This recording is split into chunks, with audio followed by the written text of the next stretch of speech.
కాంగ్రెస్ పార్టీకి కంచుకోటలో ఉన్న ఆ జిల్లాలో ప్రభుత్వం తీసుకున్న నిర్ణయం చరిత్రలో నిలిచిపోనుందా? అధికార పార్టీకి మాయని మచ్చిగా మిగిలిందా? ప్రభుత్వంలోని కీలక అమాత్యులుగా ఉన్న నాయకులు ఎక్కడైతే ఉన్నారో ఆ జిల్లాలోనే ముందు చూపులేని చర్యలు ప్రభుత్వాన్ని ఇరకాటంలో పడేశాయా?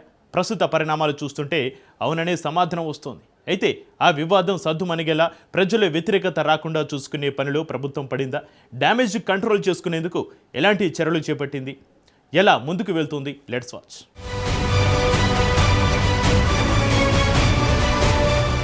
ఖమ్మం జిల్లా కాంగ్రెస్ పార్టీకి కంచుకోట లాంటిదే. ఈ జిల్లాలో కాస్త రాజకీయ చైతన్యం కూడా ఎక్కువే. రాష్ట్ర రాజకీయాలను ప్రభావితం చేయగల సత్తా ఉన్న నేతలే కాదు, ప్రజలు సహితం ప్రతి ఎన్నికల్లో విలక్షణ తీర్పు ఇస్తూ రాష్ట్ర రాజకీయాలను తమ వైపు మళ్లించుకుంటారనడానికి గడిచిన వరుస ఎన్నికల ఫలితాలే నిదర్శనం. అటువంటి జిల్లాలో గత అసెంబ్లీ, పార్లమెంటు, స్థానిక, మున్సిపల్ ఎన్నికలలో జిల్లా ప్రజలు ఆ పార్టీకి పట్టం కట్టి అందలం ఎక్కించారు. ప్రభుత్వం ఏర్పాటులో కీలక భూమిక పోషించింది. అధిష్టానం సహితం ఈ జిల్లాకు 3 అమత్య పదవులను ఇచ్చి సాక్షాత్తు రేవంత్ రెడ్డే ఖమ్మం జిల్లా రాజకీయాల్లో తాను తలదూర్చనని బహిరంగంగా చెప్పారంటేనే ఖమ్మం జిల్లా ప్రాధాన్యత చెప్పకనే చెప్పవచ్చు. అటువంటి జిల్లాల్లో వెలుగుమట్లలో భూదాన్ భూముల్లో పేదల ఇల్లు కూల్చివేత రాష్ట్ర వ్యాప్తంగానే కాదు, జాతీయ స్థాయిలోనూ చర్చనీయాంశమైంది.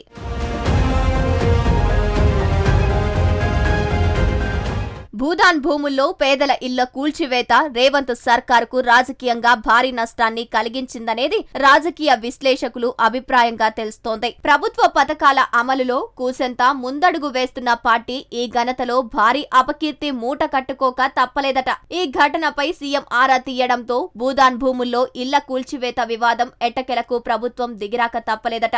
ఇందులో భాగంగానే వెలుగుమట్ల కూల్చివేతల కారణంగా తీవ్రంగా నష్టపోయిన పేదలకు నివాస స్థలం ఇచ్చే ప్రభుత్వం రంగం సిద్ధం చేసింది. గత నెల 24వ తేదీన వెలుగుమట్ల భూదాన్ భూముల్లో కూల్చిన 700 పైచిలుకు ఇండ్లలో ఉన్న వారి ఆర్థిక, సామాజిక పారదర్శక సర్వే ద్వారా అసలైన పేదలెవరనే విషయాన్ని తేల్చిందట. ఇందులో 311 మందికి అసలు నివాస స్థలమే లేదని, 101 మందికి మాత్రం వేరే చోట ఇంటి స్థలం ఉన్నప్పటికీ ఇల్లు లేదనే విషయాన్ని సర్వేలో తేల్చారు అధికారులు. ఇంటి స్థలంతో పాటు ఇందిరమ్మ ఇల్లు పథకం కింద గూడు నిర్మించుకునేందుకు అవసరమైన పట్టాలు, మంజూరీ పత్రాలను బాధితులకు పంపిణీ చేశారు. మొత్తానికి కూల్చిన చోటే ఇల్లు నిర్మించేందుకు ప్రభుత్వం మెట్టుదిగక తప్పలేదు. అసలు వెలుగుమట్లలో కూల్చివేతలు ఎందుకు చేపట్టారు? మళ్లీ అక్కడే స్థలాలు ఎందుకు ఇస్తారనే ఆసక్తికర చర్చ నడుస్తోంది.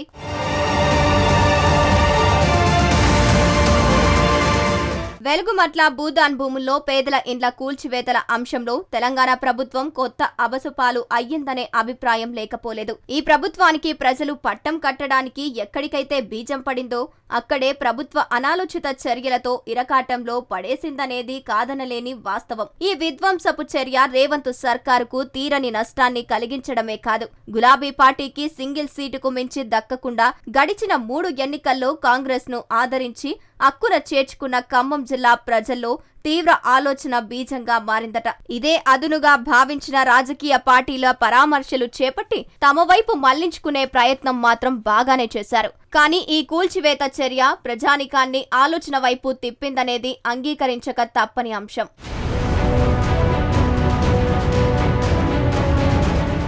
ఇప్పటికే అధికారిక లెక్కల ప్రకారమే మొత్తం 31.07 ఎకరాల భూదాన్ భూముల్లో 10 ఎకరాలు వివిధ ప్రభుత్వ నిర్మాణాలకు కేటాయించారు. అయితే మిగిలిన 21.07 ఎకరాల్లో పేదల ఇల్లు నిర్మించుకున్నారు. గత నెల 24వ తేదీన 700 పైచిలుకు ఇండ్లను కూల్చివేశాక ఇప్పుడు 311 మందికి అక్కడే ఇంటి స్థలాలు కేటాయిస్తున్నారు. అక్కడే భూదాన్ భూముల్లోనే చదును చేసి దాదాపు 9 ఎకరాల్లో బాధితులకు 75 చదరపు గజాల చొప్పున స్థలం పట్టాలు ప్రదానం చేయనున్నారు. దీన్ని మినహాయిస్తే కూల్చివేతలు, ఆందోళనలు, ఉద్యమాల ఫలితం అనంతరం ప్రభుత్వం చేతిలో ఇప్పుడు మిగిలింది ఇక 12 ఎకరాలు మాత్రమే. జిల్లా కలెక్టర్ అనుదీప్ ప్రకటించిన ప్రకారం పేదల ఇండ్లను కూల్చి స్వాధీనం చేసుకున్న మొత్తం 21.07 ఎకరాలు. ఈ భూముల విలువ 250 కోట్లని ప్రకటించారు. ఈ ప్రతిపాదికన ప్రస్తుతం పేదలకు పట్టాలు ఇస్తున్న 9 ఎకరాల విలువను మినహాయిస్తే మిగతా 12 ఎకరాల స్థలం విలువ సుమారు 146.00 కోట్లుగా ఉంటుంది.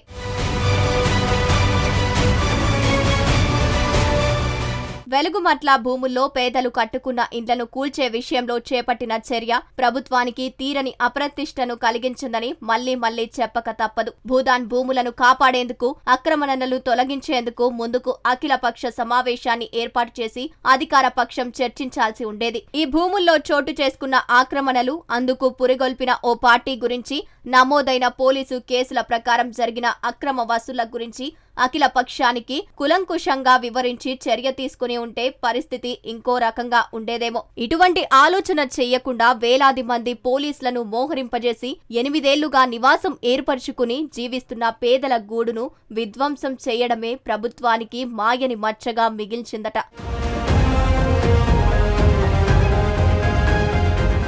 గతంలో కూడా క్షణిక నిర్ణయంతో ముదిగొండ కాల్పులు, అటు తర్వాత మద్దతు ధర కల్పించాలని ఖమ్మం వ్యవసాయ మార్కెట్లో రైతులు నిరసన చేస్తే బేడీలు వేయడం, వెరసి ఇప్పుడు చేతులు కాలాక ఆకులు పట్టుకున్న చందంగా జరగాల్సిన నష్టం జరిగాక విషయాన్ని ఆలస్యంగా గ్రహించిన ప్రభుత్వం దిగిరాక తప్పలేదట. ఇవన్నీ రాజకీయ చర్యల్లో భాగంగానే జరిగినట్లు చరిత్ర పుటల్లో ఒక పేజీగా మిగిలే అవకాశం లేకపోలేదు. ఇప్పుడు కూల్చివేతలకు ముందు, ఆ తరువాత అంతర్గతంగా ప్రభుత్వంలో జరిగిన చర్చ ఏమిటనేది బహిర్గతం కాకపోయినప్పటికీ అసలు ఈ కూల్చివేతలకు ఆదేశం ఇచ్చిందెవరనేది మాత్రం నిగుడ రహస్యంగానే మిగిలిందట. ప్రభుత్వంలోని పెద్దల ఆదేశంతో అధికార యంత్రాంగం ఇందుకు ఉపక్రమించిందా, లేక రెవెన్యూ అధికారులే స్వతా నిర్ణయం తీసుకున్నారా అనే ప్రశ్నకు మాత్రం సమాధానం లేదట.